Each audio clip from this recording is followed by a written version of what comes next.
મહાઠગ ભૂપેન્દ્રસિંહ ઝાલાના કરોડોના કૌભાંડની તપાસમાં હવે પોલીસ કર્મીને ત્યાં પણ તપાસનો ધમધમાટ શરૂ થયો છે।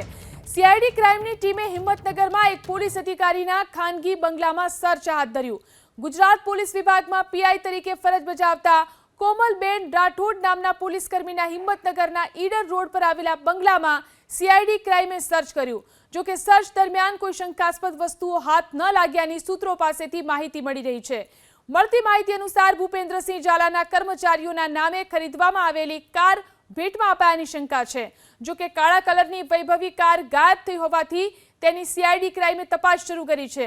પીઆઈ કોમલ રાઠોડ અને ભૂપેન્દ્રસિંહ ઝાલા છેલ્લા કેટલાક સમયથી સંપર્કમાં હતા।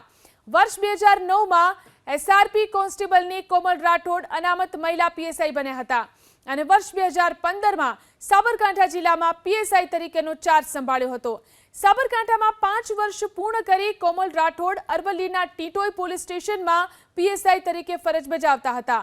હાલમાં કોમલ રાઠોડ પીઆઈ તરીકે અરવલ્લી પોલીસ હેડક્વાર્ટરમાં ફરજ બજાવે છે અને છેલ્લા 1 મહિનાથી રજા પર છે।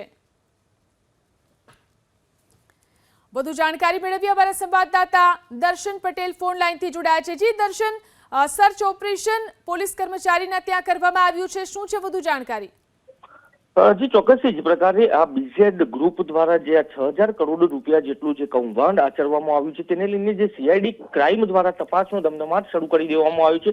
સાબરકાંઠા અને અરવલ્લી જિલ્લામાં અલગ અલગ ટીમો દ્વારા સીઆઈડી દ્વારા તપાસ હાથ ધરવામાં આવી છે અને અલગ અલગ લોકોના નિવેદન લેવામાં આવે છે। જો કે સીઆઈડી ક્રાઇમમાં ફરિયાદ થયા બાદ જે ભૂપેન્દ્રસિંહ ઝાલા અને તેના બીઝેડ ગ્રુપ સાથે સંકળાયેલા જે લોકો હતા તે લોકો રડારમાં હતા અને ત્યારબાદ તેઓ એક પછી એક અનેક વ્યક્તિઓના ઘરે અને ઓફિસોમાં સર્ચ ઓપરેશન હાથ ધરવામાં આવ્યું હતું। તેવી જ રીતે સીઆઈડી ક્રાઇમ દ્વારા એક મહિલા પોલીસ અધિકારી છે તેઓના ઘરે પણ સર્ચ ઓપરેશન હાથ ધરવામાં આવ્યું હતું અને સર્ચ દરમિયાન કોઈ એવી વસ્તુ સામે નથી આવી। જો કે જે એક કારનો જે મામલો હતો તે કાર મામલે અત્યાર સુધી સીઆઈડી દ્વારા પણ કોઈ સામે નથી આવી તપાસમાં અને જે વાતો અત્યારે હાલ ચાલી રહી છે તે પ્રમાણે કાર ગાયબ કરી દેવામાં આવી છે તેવું પણ એક વાત સામે આવી છે। જો કે આ સમગ્ર જે મામલો છે તે મામલામાં હજુ પણ કોઈ ચોક્કસ પુરાવાઓ સામે નથી આવ્યા કે આ જે મકાન છે તે મકાનમાંથી પણ કોઈ ચોક્કસ પુરાવા હાથે સીઆઈડીને લાગ્યા નથી। જો કે જે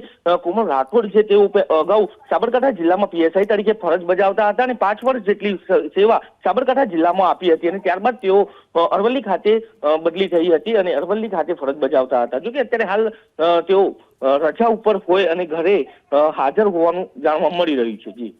જી આભાર દર્શન તમામ જાણકારી આપવા માટે।